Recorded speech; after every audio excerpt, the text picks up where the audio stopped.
So, this is me filming the intro after the fact.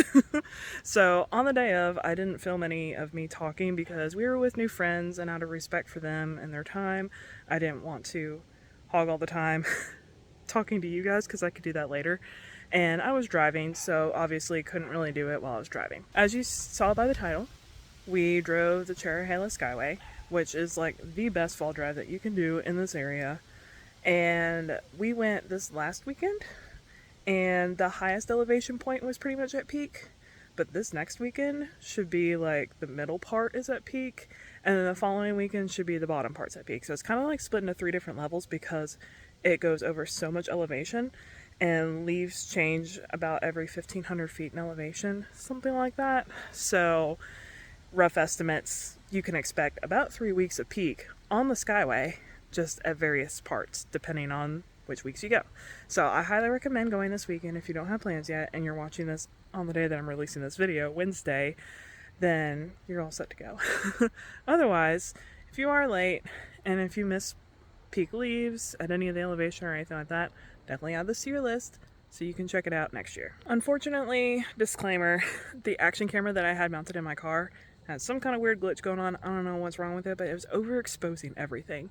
And we couldn't figure out how to fix it, so I just filmed it anyways, and I was like, I'll fix it in editing the best I can, which I've done.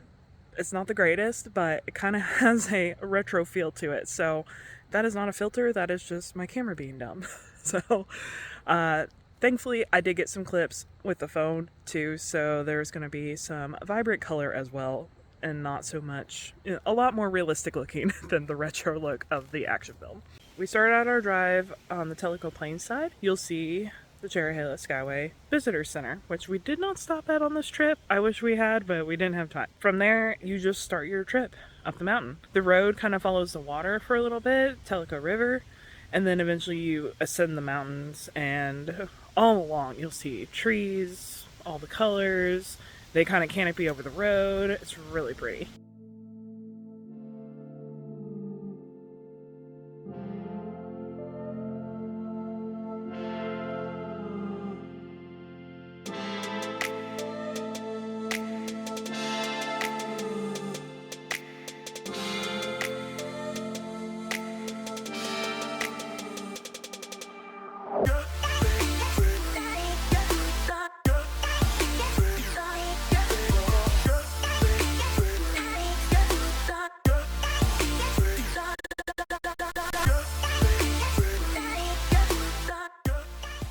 So we stopped at the first overlook, and there's an overlook spot by the river too before you go up, so it's pretty cool.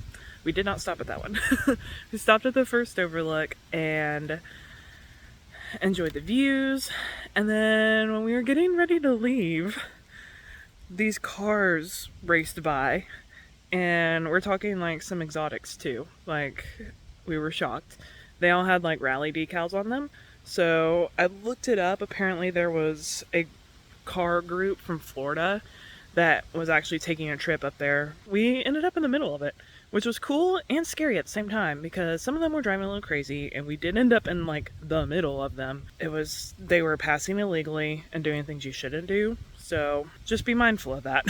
And we pulled off at a few other overlooks to let them by a few times.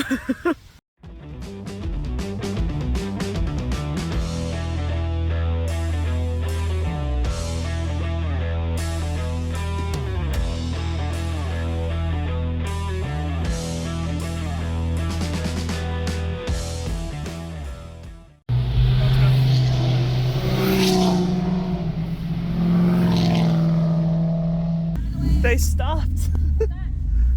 They're stopping. Wherever we do, we're in the way.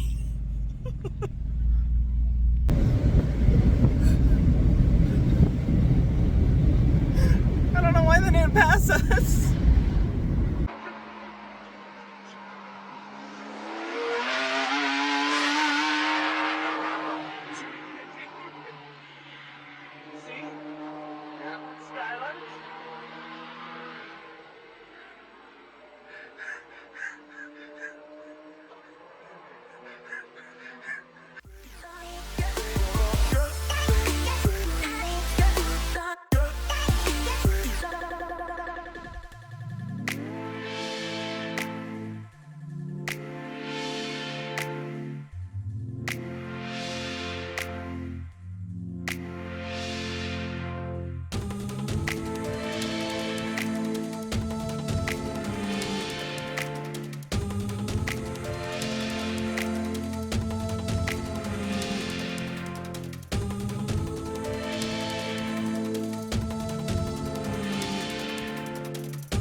So now we reached the end of our drive, which is in Robbinsville, North Carolina. It's actually up on the mountain near Lake Scintilla.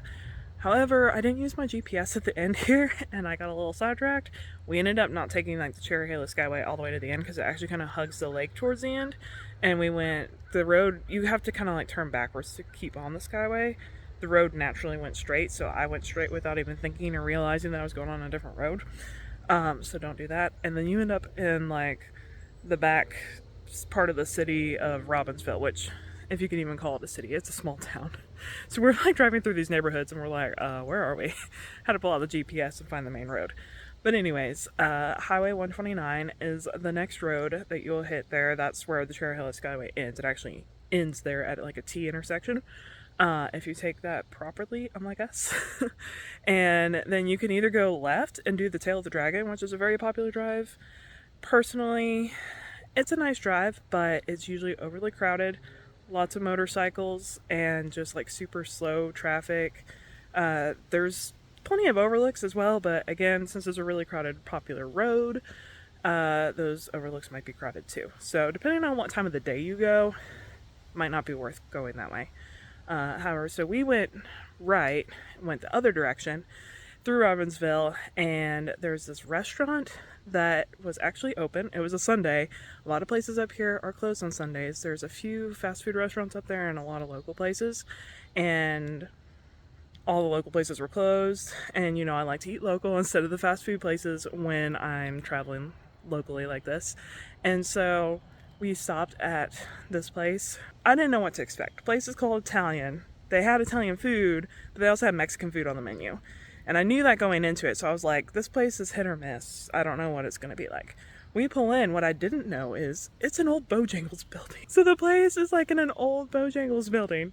And we go in, and it's so weird being seated at like an old Bojangles. Like they've set it up to be like a nicer, like sit down kind of restaurant, but you can tell it's an old Bojangles. So that was it was quirky. It wasn't like bad. It was just funny because it was unexpected. And then what really surprised us was how good the food was. The food was actually really good. And you better know which direction you're going with your food when you get there, because they will ask you, do you want chips and salsa, or do you want like Italian bread? Like it's garlic butter bread. So basically right off the bat, you're choosing Italian or Mexican, whether you've looked at the menu yet or not. So we went the Italian route, which we had planned on doing anyways, so it all worked out, and it was really good. So I highly recommend stopping there if you're in the area.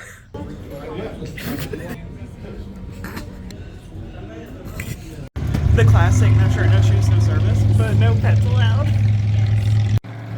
They even put a fountain out here to make it feel more Italian. And from there, we continued down the mountain that way and headed back via North Carolina through Murphy and through the Ocoee, back up to Cleveland, back to 75, back to home. So that is pretty much what our trip was. I'll have like more of a map and detailed routes and stuff, along with like details about the additional things you can do to make like more of a full day of this, because this took us roughly like 6 hours to do, but you can make it take longer if you want. You can make it take less. You know, you don't have to stop at all the stops. We didn't stop at all the overlooks, but we did stop and take our time taking photos and stuff. So all that is up to you. But yeah, all the details, tips, maps, all that stuff will be in my blog post, link below.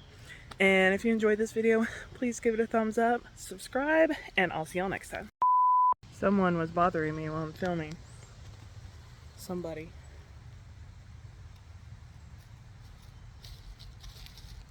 He's a little camera shy though, see? Say hi to YouTube people. They want to see you. Say hi.